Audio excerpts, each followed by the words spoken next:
Hello and welcome everyone. You're joining us today for our Gold Panel special. We're going to focus on Brazil, but not just Brazil, but the Tapajós region. And joining us today, we've got Mike Hodgson, CEO of Serabi Gold, they're based in the UK, but where they've got Brazilian projects in Palito, Sachiko, and also Coringa. We've got Louis-Pierre Gignac, who's the president and CEO of GMIN Ventures, a new entrance into Brazil. Interested to see what he's got to say. They've recently picked up the Tocantinzinho TZ project from El Dorado, and Alan Carter, CEO of Cabral Gold, a Canadian explorer with the Cuyu project in Brazil too. Gentlemen, how are we? Very well, thank you, Matt. Thank you. Good. Well, look, I'm excited to talk about this because I think we're seeing Brazil, and particularly regions that you guys all have in common, starting to catch people's attention as a gold-producing district. I'm going to ask each of you to start off with a 1-minute summary of your companies, and I'll pick up some questions from there. And Mike, if I may start with you, then Louis-Pierre, and then Alan. Okay, thanks, Matt. Thank you all. Okay, Serabi Gold, we've been kicking around the Tapajós now for about 15 odd years. We must be doing something right because we've survived in what was a tough location, and are certainly improving by the day with infrastructural improvements, etc. High-grade underground mining at the Palito mine, producing about 40,000 ounces.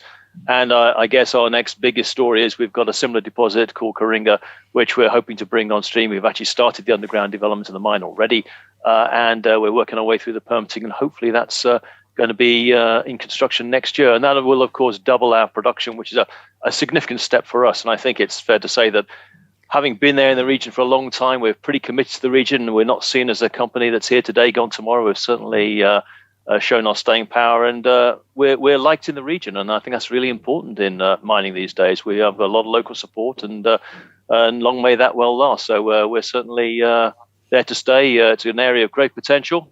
We all know that, all three of us on this panel. That's why we're there. Simple as that. Louis-Pierre, the new entrant. Yes. So GMIN Ventures was essentially created about a year ago. And when we created the company, we essentially had a hunting license to go find a project. And so we landed on the acquisition of Tocantinzinho, which we closed essentially about a month ago now.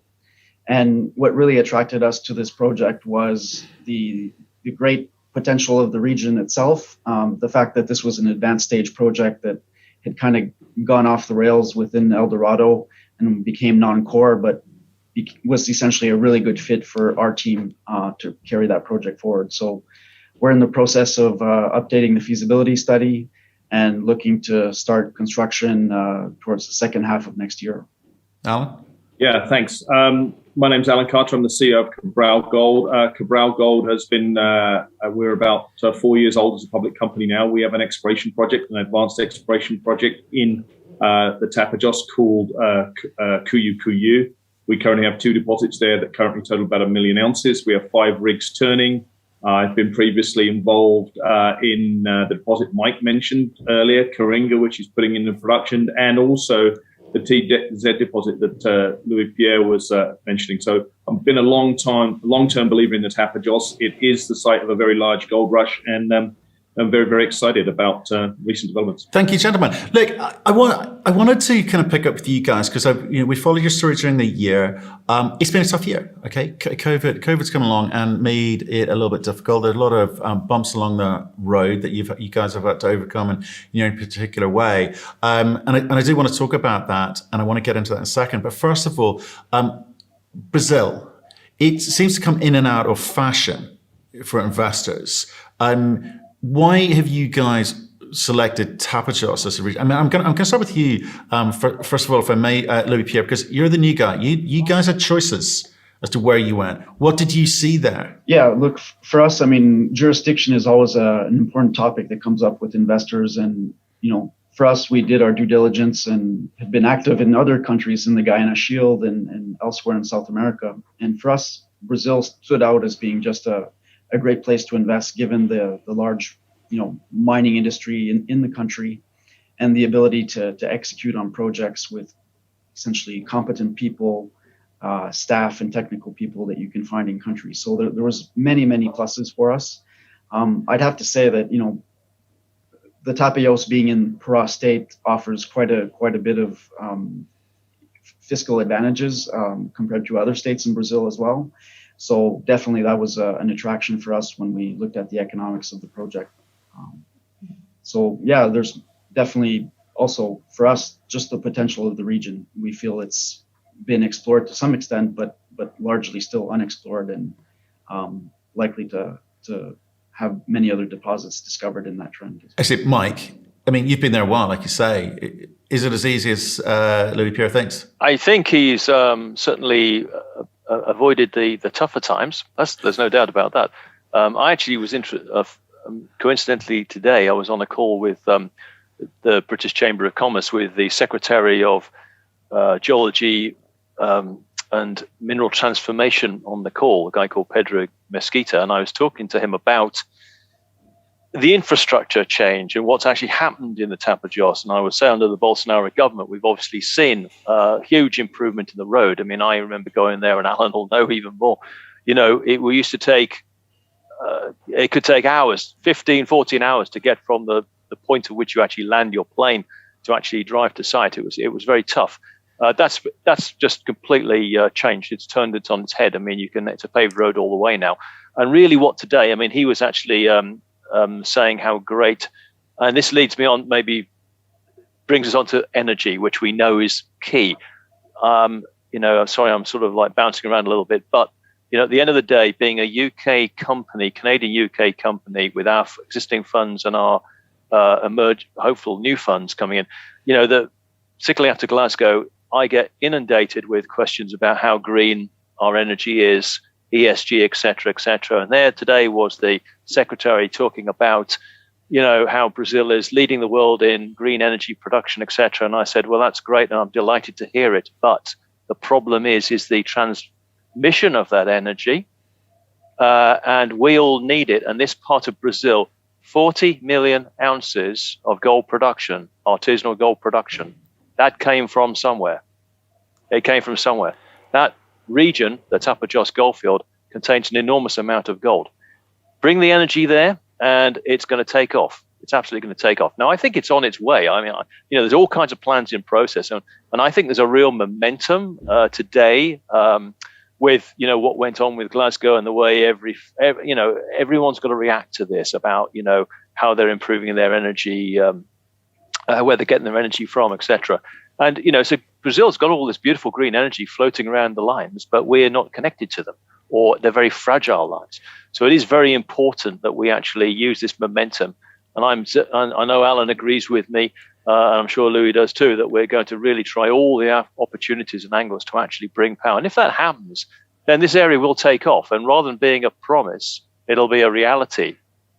So I think perhaps Louis is coming in just at the right time, whereas we've kind of battled on with gensets and what power we can get, and, difficulty with access, etc., and probably but that said, we've enjoyed probably, and I think in Serabi's case, we've enjoyed success in an area that actually wasn't attractive to a lot of companies for the reasons I've just mentioned. They just thought, too difficult. But I think the time is coming where it's not so difficult now, and I think this is the moment. Well, that bodes well if it does actually happen. And let me bring Alan in, and then perhaps we can all riff off of each other in terms of what we need to see or what we need to believe. I mean, Alan, you've been there a while. You extol the virtues of this as a gold district, significant gold district, and Mike's just referenced some of the numbers that have come out of the ground so far. What are you hearing on the ground with regards to, in fact, more broadly, not just the energy component, but more broadly, infrastructure investment in the region? Yeah, I mean, I concur with what Mike said. I mean, there's been massive improvements in the last few years, which I've been involved in this part of the world. Mike mentioned roads. The grid power right now is there's a transmission line that is to the east of us, and that transmission line is connected to a big hydroelectric power station to the south. And so the energy right now, there's a lot of upside to the potential for hydroelectric power here to add run-of-river plants and a number of places have been designated as potential plants. I mean, what's really driving the infrastructure here is actually not the mining business at all. It's the soybean industry. Now, in soy, as you probably know, Brazil is now the world's largest producer of soybean. It's a massive producer. The advantage that this part of the world has is that there's a 12-month growing season. So the producers here get 2, sometimes 3 crops a year. During the harvest times, there's 10,000 trucks go up and down that road that Mike mentioned, that BR-163 that was paved a few years ago. There's 10,000 trucks a day that move up and down that road, Matt. It's a massive, massive industry. And as a result, the soybean trucks used to move, and most of the soybean is produced just south of the Tapajós, in southern Pará and northern Mato Grosso. But the soy trucks used to go all the way south to Cuiabá and then across to a port near Rio, which is, well, I don't know, it must be a couple of thousand kilometers. Now that the road has been paved, those trucks are now all moving to the north, or most of them are moving to the north, and then loading on the Tapajós River. And there's a whole series of massive soybean terminals sprung up there. So there's a lot going on in this part of the world. And I think more broadly in Brazil terms, let's not forget, as I've said to you, Matt, several times, some of the world's largest gold producers are in Brazil. I get asked quite a lot. I'm sure both Louis-Pierre and Mike do. Why are you doing in Brazil? Well, we're in pretty good company here because, Kinross's largest gold mine is in Brazil. You've got Anglo Gold Ashanti here with 2 mining complexes. You've got Yamana, you've got London Mining that just 2 years ago made $1 billion investment. They bought Chapada, which is a big gold copper mine off Yamana. You've got Equinox, one of the world's fastest growing gold companies. They've got 4 gold mines in Brazil. There's a lot going on. And the Tapajós really, Matt, I think, is going to be the next big gold district. It certainly is internally in Brazil, but I think on a more regional sense and global sense, it's going to be a pretty exciting future. Louis-Pierre, let me ask you this, because as investors, I run a family office here. There's certain things that I need to see, and there's certain things I need to believe, and there's certain opportunities I like to take advantage of. What were the criteria by which you assessed your projects before settling on Tocantinzinho? Because it seems to me, if these companies can operate in country without the necessary infrastructure or the ideal infrastructure, how good could it be when this infrastructure is in play, when you can take advantage of it, when you haven't had to pay for it? Was that part of the decision making, or was there more to it for you? Yeah, I think there's a lot of things. I mean, obviously we've talked about the power situation, and for us the project is so large that we need reliable power to run this place. And we need to build a 138 kV line to connect into the grid. So for us, we always saw that as being an integral part of the project, and a cost to be factored into the initial construction costs. So it was never a question of can we have this line built by someone else, or will the government pay for some infrastructure to develop the region? We're going with the assumption that we have to make that investment, and it's built into the equation here for this project. For smaller projects, that could be a cost that's just unbearable. So, I think for the region, this project has scale that's going to justify these investments. And, I think the whole region will eventually benefit from that infrastructure. So like the guys have said, I mean, the infrastructure, once it's in place, opens up a lot of opportunities in the region. Right. And, we talked about transportation. I mean, the access road into Tocantinzinho and, essentially Cuyi is able to access the project from the same road. I mean, there's definite advantages once that road got constructed. And previous to that, everything had to be, plane supported in terms of bringing in equipment and people. So it was extremely expensive to explore in the region back in those days. Right. So. Yeah, it definitely opens up a lot of opportunity. Right, and the other thing that you guys are going to have to share, as well as roads, is resources, people, equipment, services, etc. That you're going to be competing for the same resources, aren't you? I mean, Mike, you've kind of might be worth sort of laying out some of the issues that you guys have had to overcome during COVID with just your own people, let alone any growth plans. I mean, you will remind us, what have you had to contend with? Well, I suppose we're all in the same boat at the time being. We've tried to sort of probably with not really great success, wean people off the camp and try to create more of a have more people living in town, so to speak. I wouldn't say it's been a roaring success. Probably we're going back to we are at the end of the day it is still sufficiently remote that camp mining is what we're having to do. Really, I would imagine the guys are going to be the same. It's the same thing. I suppose again, I mentioned this today. We're a little bit of an anomaly in the mining business in Brazil, in the sense that we're small, high grade, underground selective mining, and that's really at the sort of the other end of the spectrum to what you normally see in Brazil. Brazil is dominated by large open pit mines, which usually bring and create their own towns almost, as therefore, an economy comes with the mine. We're a little bit different. We're small, and we actually have we are a fly-in, or not a fly-in, fly-out, but a drive-in, drive-out type situation. We aren't so far away from reasonable urban centres. I mean, Itaituba is the nearest city of any scale, let's say, and Nova Progresso is about 50,000 people. Itaituba, I imagine, is something like about 300,000 people. As Alan said, it was a bit of a sort of a Wild West town, but it's certainly on the up in terms of its with all the soya refineries, silos, etc., and loading areas that Alan mentioned. That's brought an entirely new economy to the area. And as the soya business is moving north from Mato Grosso up that BR-163, as the plantations are going up the line, and the economy is as well, and there's a lot of associated and indirect jobs coming with it too. So, I think there's quite a movement of people to the region to take agricultural jobs, etc. And certainly you find with all those, well, as Alan says, 10,000 trucks a day. There's no shortage of mechanics on that road, I can tell you. So there's there's a lot of those type of businesses. So you can find, let's say, I hope the term is not incorrect when I say rank and file type people, or semi-skilled and lower skilled jobs. They are readily available, I say, completely. There's a lot of people up there available for that. What we struggle to find, we do have a challenge with, is the professional people, and they generally come from the south of Brazil. We have very few expats in the company, but all the senior, the management and the professional people are generally still coming from the southern part of the country. But that probably represents about sort of 8% of our workforce, I would say.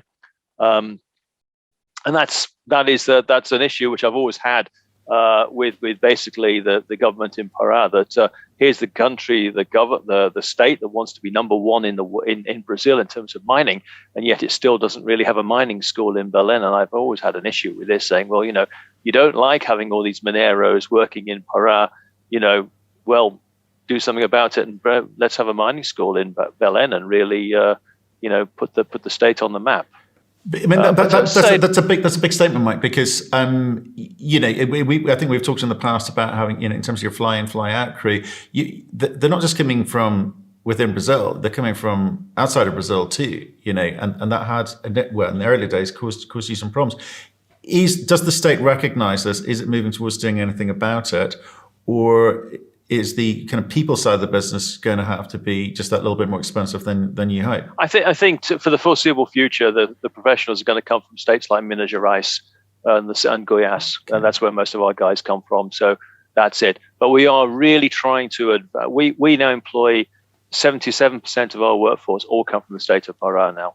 Okay. So we've really tried to sort of emphasize that and really sort of empower the local people, right?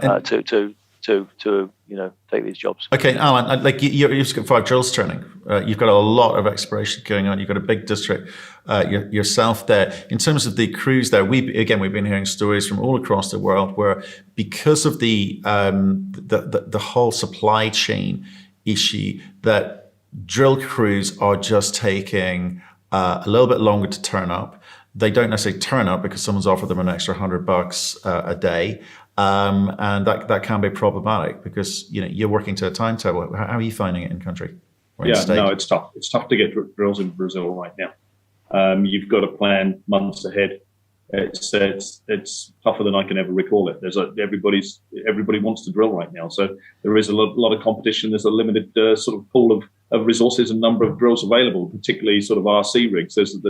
Brazil traditionally has had quite a lot of diamond rigs. There's a lot of diamond rigs available, but if you want to drill RC, which obviously we know is faster and cheaper, then there are limited options. So we are competing on different levels, so particularly for people, drill rigs, geologists, skilled people. And I concur with Mike. I mean, historically, a lot of the skilled people, and I think it will continue for the foreseeable future, have come from southern states. Minas Gerais is a good one. Minas Gerais is actually one of the biggest states in southern Brazil, and translated to English, it's called General Mines. That's how the name of that state translates. So there's a lot of big mines in the south, and obviously a lot of the expertise is located in the south. So most of our skilled people, geologists and senior people, are fly in from other cities. And Louis-Pierre, can I just say, because obviously you've got the parent company, as it were, or the family business, GMIN Services. You guys deal with these problems every day. Do these things not concern you? Because you must see it all around the world. Yeah, well, absolutely. I mean, like when we, for example, constructed Fruta del Norte in Ecuador, it's a country that's it's essentially at its infancy in terms of mining. So when we had to build that, we had to bring in about 200 expats from North America to supervise the construction of the site. So, in Brazil, we don't expect to be bringing in such a large expat contingency just because we can find good resources in country. But to Alan and Mike's comment, I think, we're essentially competing with the Valleys of this world and some of the bigger companies that they've seen massive growth and have experienced really good pricing as well for their commodities. So, I think it's more of an industry, hot market that we have to contend with. But I'd say the one thing that plays in our favor is that because we do have a camp situation, we can actually spread out quite wide in terms of where we're sourcing competent people from. Right. When you're kind of seconded or having to hire from a local community because you don't have a camp, then you have to, your circle of radius of finding people is much smaller. So look, I actually see that as an opportunity when you're in a tight market to be in a camp situation. So we're seeing it that way. Tell me this though, and I don't mind who answers this question, because I've always wondered with drillers, are they just watching the time because they get paid by the hour or by the day, or did they get excited when you actually hit something, when they actually find gold? I mean, how's it work? Alan, come on, you've got a big team there. Well, these guys will get excited when we start getting good results, and then obviously, I mean, if you're pulling, there's gold associated with quartz veins, like at Mike's projects and in ours, if you start pulling a lot of quartz, then drillers tend to get pretty excited. And I mean, obviously, if you start to make discoveries and you start to grow your resource base, then that means a larger drill contracts for these companies. So they do get excited. Not as excited as the geologists, but they do. They see an exploration program becomes an evaluation program, and that's meters, and that's so yeah. Okay.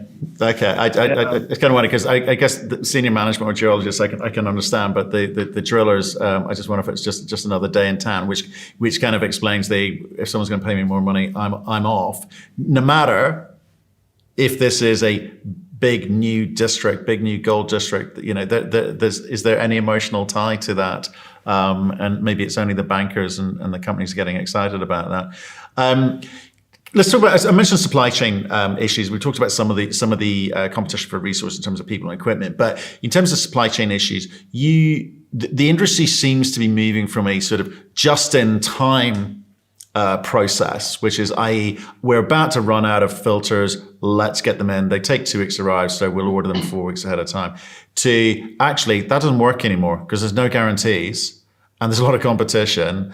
We're going to have to, create some kind of backup inventory process. Again, Michael, I'll go to you because I know you did learn the hard way, I think this year or last year, I should say. Yeah, I mean, you can't kind of cover everything off. I think when the pandemic began, we kind of focused mostly on the process plant, and we probably got more proactive management in the process plant at the time. So I think, they were really smart and they looked at, critical items and just stocked up on inventory. a little better because we didn't quite know how this was going to pan out, how long it was going to take. So we kind of, the process plant was kind of sailed on through, but we weren't so smart on the mine. And I think we've paid the price, actually, ironically, a little bit more this year than last year. Last year, we kind of battled our way through and sort of probably lived off the fat a little bit, and not only in the blocks underground and mining, but also in the inventory and stores. And I think it was pretty hard to set budgets for this year based on, people didn't really factor in supply chain delays, and as you know, we've struggled this year with our development a lot underground, not for the lack of miners or for mobile fleet or things like this. Silly things, like you say, like really big bits of equipment not being able to work for the sake of a filter, or little things like a $50 part keeping a $500,000 piece of equipment not working. Very frustrating, and that was down to management just not being proactive enough. And we actually have made some management changes, not because of that, but it was just one of the issues, which hopefully we're sort of really getting all that solved. Things are easing now, definitely. They are beginning to ease. This was all a function of really the big industrial centers in Brazil were far worse hit.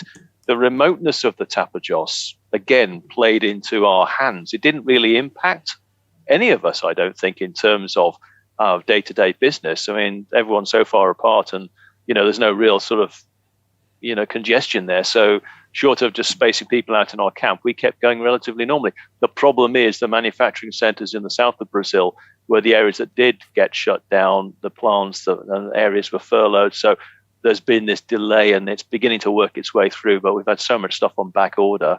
Look, we're a small company. We can't cover every eventuality. We can't have $10 million worth of stuff in stores just in case.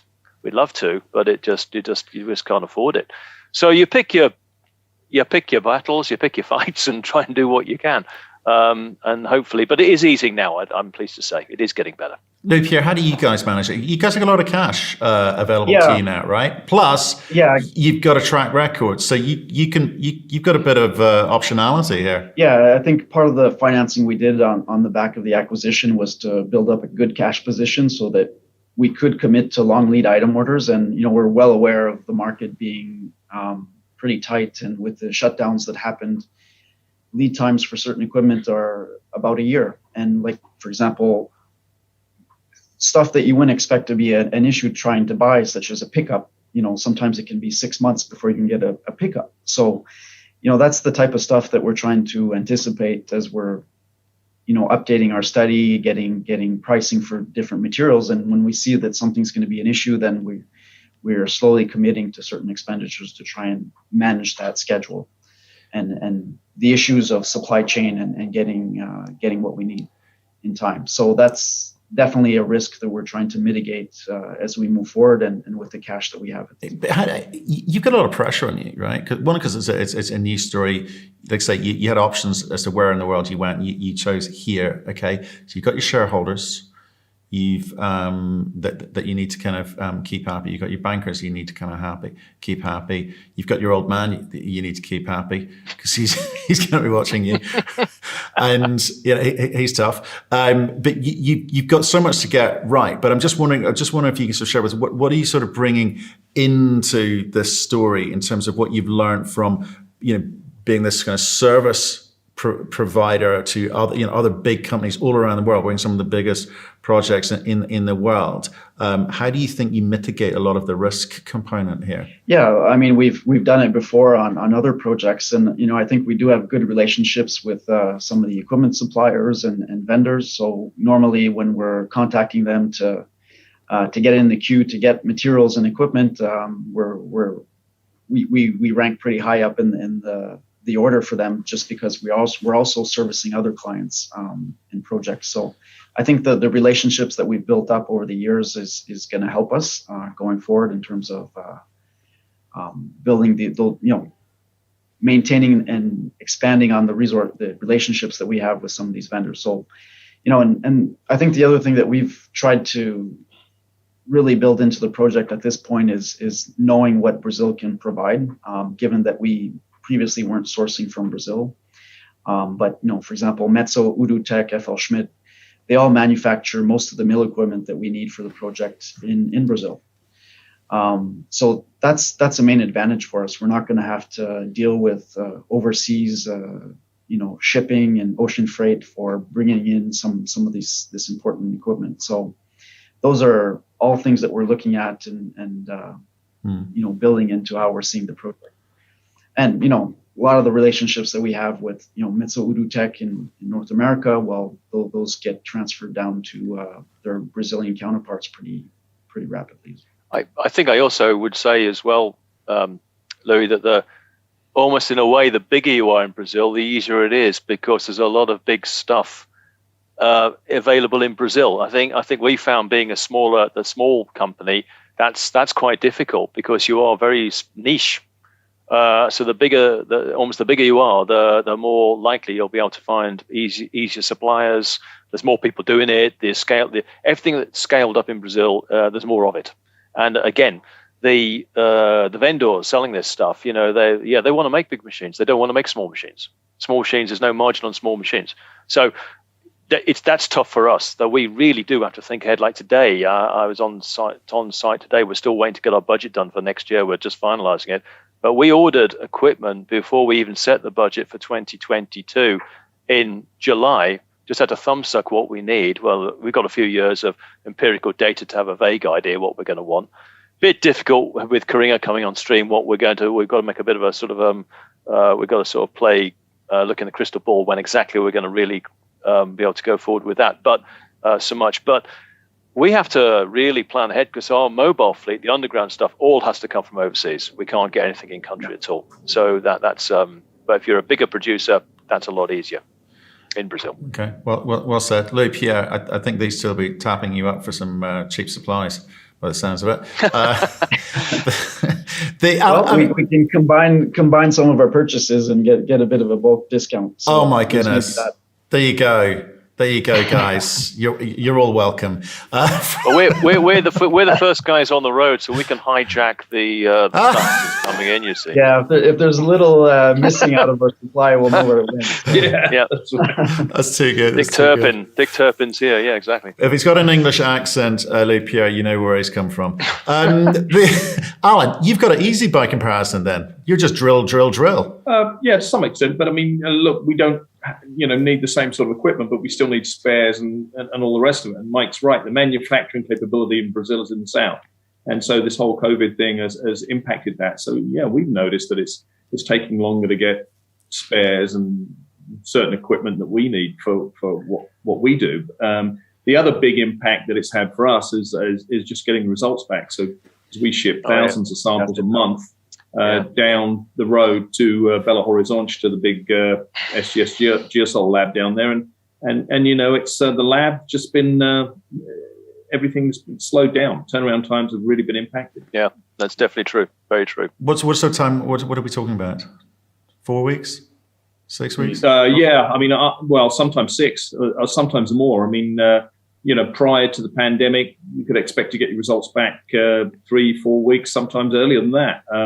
Now it's 4 to 6 generally, and can take longer. Yeah, I guess it's frustrating. We're seeing a lot of CEOs come on just very frustrated about how quickly they can get the information. They know it's good. You guys always do, but you know it's good. You want to get it out to market, but you can't. So I guess there is a big, deep frustration there. I'm just sort of conscious of timing, guys. I do want to. You mentioned in the beginning, I think it was Mike, possibly the green element, the ESG element, these net zero carbon will come into the conversation, I'm sure too, with regards to energy, but. More broadly, are you seeing, and I guess Louis-Pierre, for you, it'd be interesting because you did this deal recently and you will have raised money recently. So was that a big part of the discussion for you in terms of the money? And if so, do you find that, obviously because you're beginning this process, you weren't able to take advantage of perhaps cheaper money influenced by ESG concerns? Yeah, you're right. I mean, the ESG aspect is super important. I mean, the carbon emissions is a question that we get a lot. definitely the fact that we're putting a power line that's going to be providing us green energy is a plus for our project. The question I often get asked is, are you going to have battery powered trucks? Well, unfortunately, we don't have battery powered 100-ton class trucks yet as a technology that we can access. So we have to think of other ways of offsetting some of our carbon emissions, and that's something we'll be looking into. Definitely, we do have to impact some surface to build the mine out, but definitely we'll be doing progressive rehabilitation as we move along with the project and doing that type of work in parallel to the operation itself. But we've seen other people do call it side projects to do some carbon offsets, and that'll be something that we'll be looking into as well. Right. What about you, Mike? What are you doing about it? Because you're in production. We are, yeah. I think we do get half of our energy is hydro, the grid we have, and the other half we have to top up with diesel. I guess we are looking at all kinds of hybrid issues as well, how alternatives with the Greco, etc., what we might be able to do there. We actually don't, because of we're a rich producer in terms of kind of carbon consumption per ounce. We actually come out of this pretty well. We look pretty good because we're not moving a lot of material. We're moving sort of a quality product, and we're doing everything to try to enhance the quality. But at the end of the day, it goes back to what I said right at the very beginning. Brazil has this amazingly high level of hydro renewable energy, and for a big part of the country, its transmission is transmitting that energy. It's not a. It's. And I think this is the. It's very doable. And again, speaking to the government, which I've now done twice recently, it's in their plan to do this and connect this loop, and then I think this is going to really open up the whole area in terms of because it's something which I'm getting. A lot of our funds in London you just can't escape this now. They really are, and particularly after Glasgow, I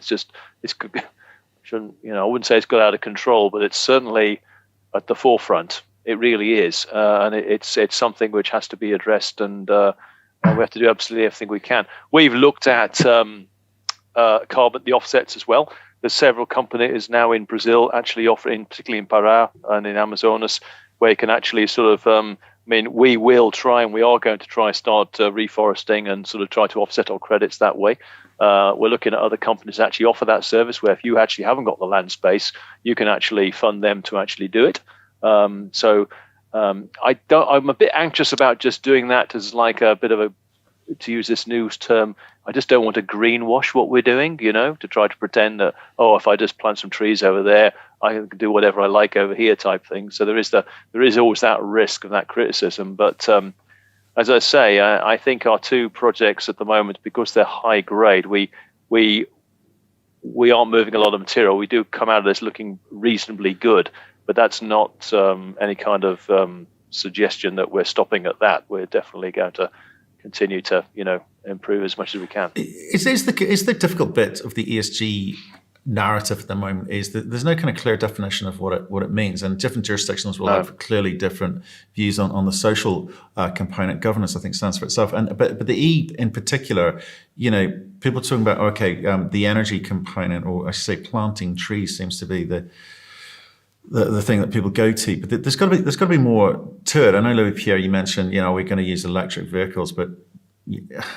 where do you get your guidance from? How do you know what you need to be doing, or are you just all making it up, your own version of it? Yeah, well, for me, one of the strong E aspects is water management and tailings management, right? And it's doing that right. Yeah. So I think that's part of what we looked at as part of the project, how we're managing tailings and water, so recycling water where we can. Any effluent that gets discharged from the site will be treated as required to meet regulations and thresholds. But I think it's trying to minimize your footprints as well where possible, and not it comes down to designing things properly to minimize your impact right from the start. So that's how we've been looking at the project. And, phasing the project so you're not having to create large impacts right from the start, and allows you to do things a bit different from a reclamation point of view. I think a lot of it as well, Lou, is getting people used to the idea when they see the benefits of income to the region and what companies bring, like starting small and getting bigger. It might not be the best thing to do from an NPV perspective and what your analyst in the middle of the other part of the world is saying, but at the end of the day, sort of getting people used to the idea. I mean, I think that's the reason why Serabi has been successful and got such unanimous support getting the public hearing for Coringa. The people in Nova Progresso are hugely supportive of the project because they want the jobs. Yeah. They want the jobs. These guys, look, I should be careful what I say here. They're not bothered about ESG. They want jobs. Simple as that. And we are at the same time, obviously. I mean, I think that people focus on the E of ESG because E is something you can kind of measure. You can, how many trees do I need to plant to sort of offset at what the carbon dioxide I'm putting into the atmosphere and things like that. Again, sort of how much of our water do you recycle, all these sort of things. They're the things we can do. The S is kind of harder because the S is always about, how many local jobs are you bringing? What are the indirect jobs you're providing with those direct jobs? And, all the programs for the community you're putting in place in terms of, we do a lot for sort of building local schools and funding. I mean, I must say we're a part of Brazil that's pretty undeveloped, Matt, and there's a lot of people on low incomes there, and the municipality, the companies end up doing part of what the municipality should be doing, basically. So our role in being in the area is there's a lot of social responsibility there for companies, which we try to do our best. Certainly do.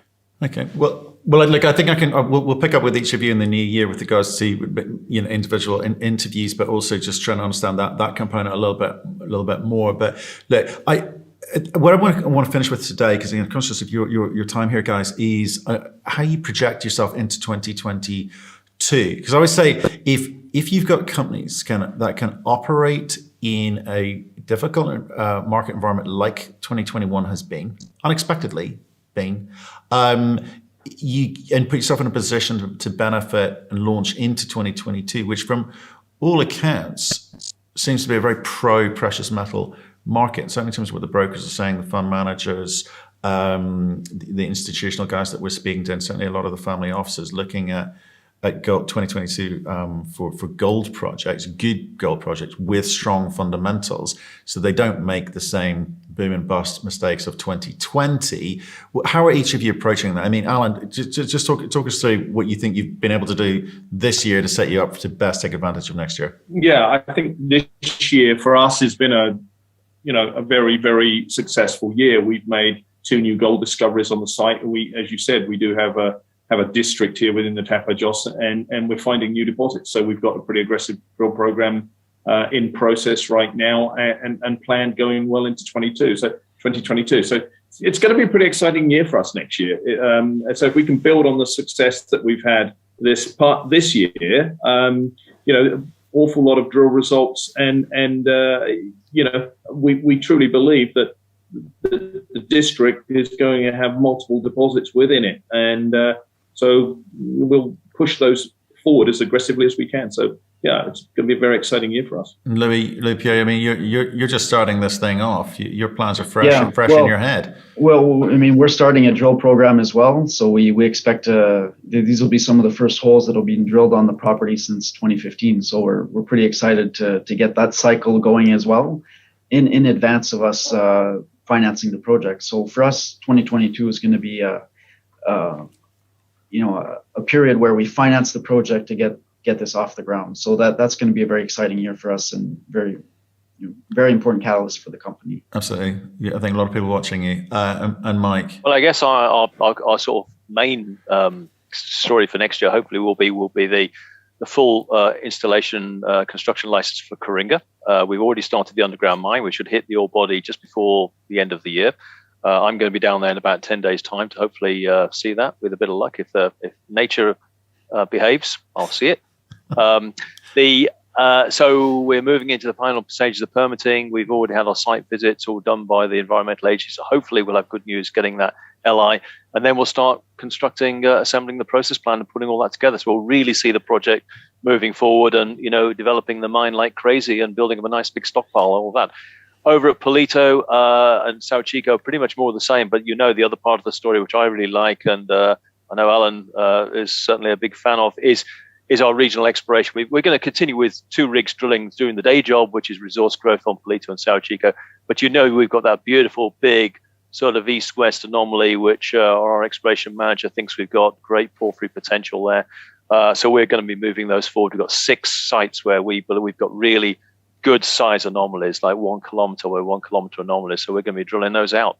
And hopefully we'll be not just talking about chasing veins. Brilliant. Look, guys, I was hoping for a Brazilian gold panel, but this is the Tapajós Gold panel today, an area that people should be looking at. Investors, do take a look at each of these 3 companies. Good management teams, know what they're doing, got a plan, and we'll be following them with great interest next year. Thank you very much, gentlemen. Thank you. Thank you.